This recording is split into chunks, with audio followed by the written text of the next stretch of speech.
Well, thank you. I'm delighted to come back to San Jose. It's not my first time here, and I had the hospitality of Tom McHenry and some of his friends before, and I had also Ray O'Flaherty and a few others on another occasion. So I'm delighted to be back in San Jose. And I want to join with everyone else in congratulating John and all of his colleagues in this remarkable milestone for the Irish Technology Leadership Group.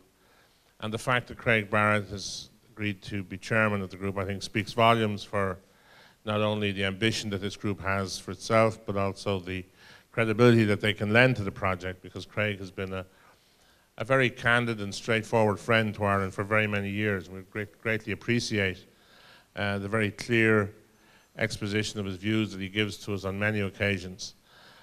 Gives to us on the basis that we have to continue to work hard to try and keep Ireland in the game and get Ireland back into the game in many respects in the aftermath of what has been a huge economic crisis that's affected this country and also, of course, affected the whole developed world, and indeed all parts of it. So it's been a great opportunity for us to really to start thinking about what it is that we're going to be going towards. The fact is, we're not going to have the status quo ante. We're not going to be going back to where we were. That's the one thing we do know. And the big thing has to be what it is that we're trying to achieve, and where can we identify advantage for the country, where can we build on the innate talent of our own people. And that means government making sure it provides and facilitates an ecosystem, an environment in which entrepreneurship can flourish, where people have the self-belief that they can get out there and do it themselves, and that the facilitation of an environment for that to happen is what's important. And secondly, of course, being a small country, we've got to produce our goods and services to the world, a world that will need them at the right price, competitively priced, and obviously also in the new economy, we need to position ourselves to make sure that the investment we've made in our education, and the need to continue to invest in education and research and development and innovation. This word innovation has become a buzzword for many people, but really what it's about is about doing the things you do far better than you do them at the moment. And it's also about increasing productivity right across the economy. The way in which we can maintain living standards and regain living standards and bring back jobs in terms of net employment terms in Ireland is by innovating and by making sure that we can collaborate, not only at home but abroad. And that's what brings us to this Irish Technology Leadership Group idea of this innovation centre here in San Jose.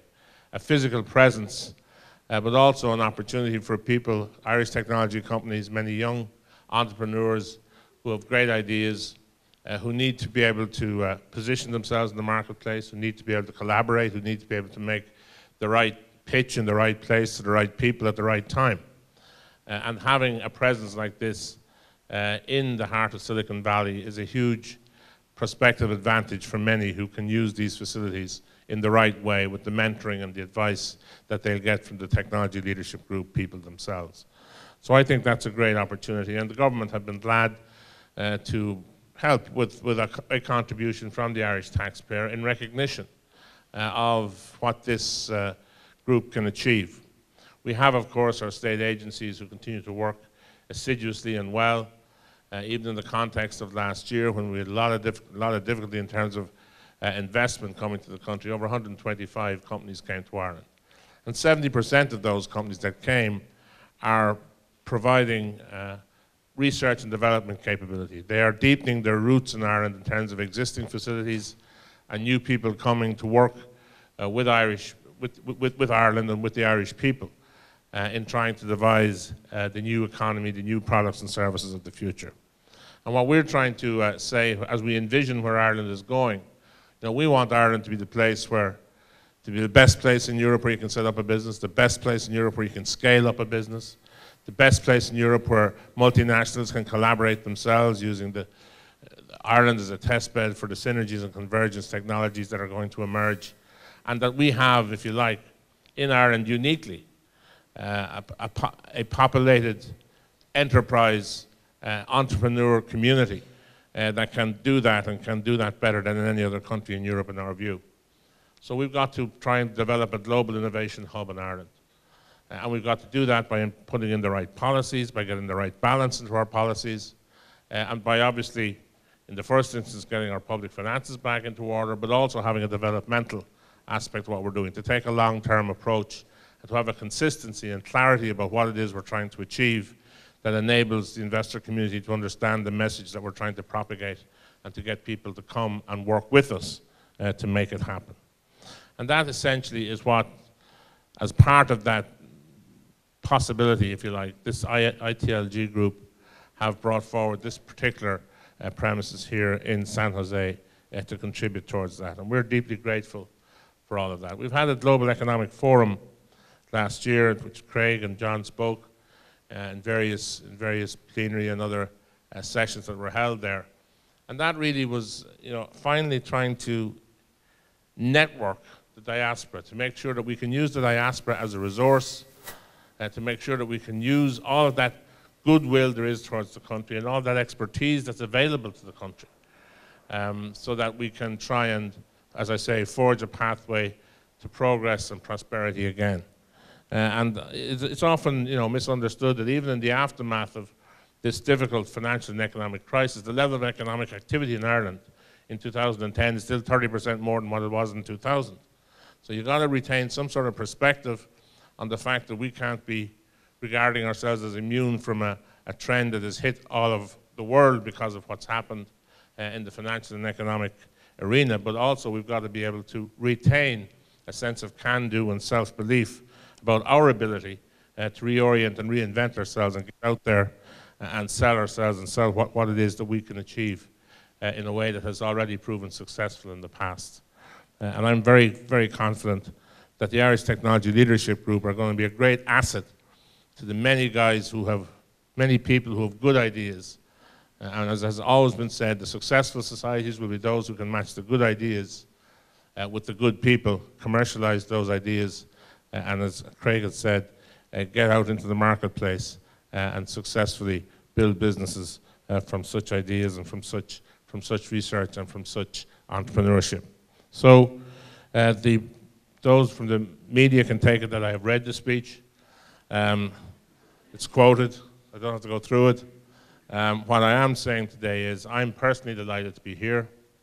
I'm personally delighted that John and his colleagues have been able to bring their work thus far. I mean, it's not just about providing this premises for prospectively. They have been working for a number of years now, bringing groups over to Ireland and getting people to understand and see what the culture is there in terms of enterprise and what possibilities that they may be able to identify. And to make a Silicon Valley in Europe, of course, is a long-term idea. I met with John Hennessy, who's the president of Stanford University, probably the university that best epitomizes this interface between research and commercialization of that research, and it's subsequently devising the new products and services of the new economy.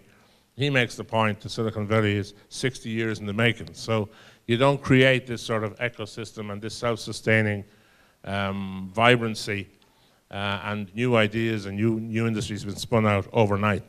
But we have, over the past 20, 25 years in Ireland, we certainly have grown an enterprise economy that now has both a foreign direct investment component and obviously new Irish technologies that have spun out of that activity as well.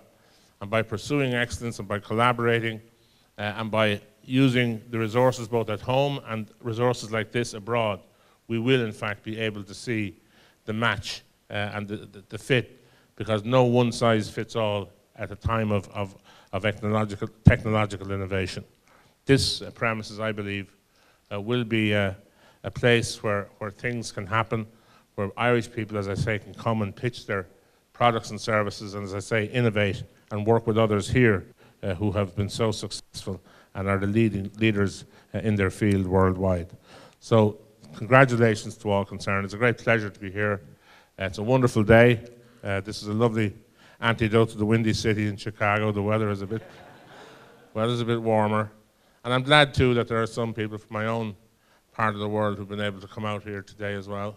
Billy Flanagan, whose dad was a very close friend of mine and my dad's obviously, and obviously Joe Casey and Ray and a few others.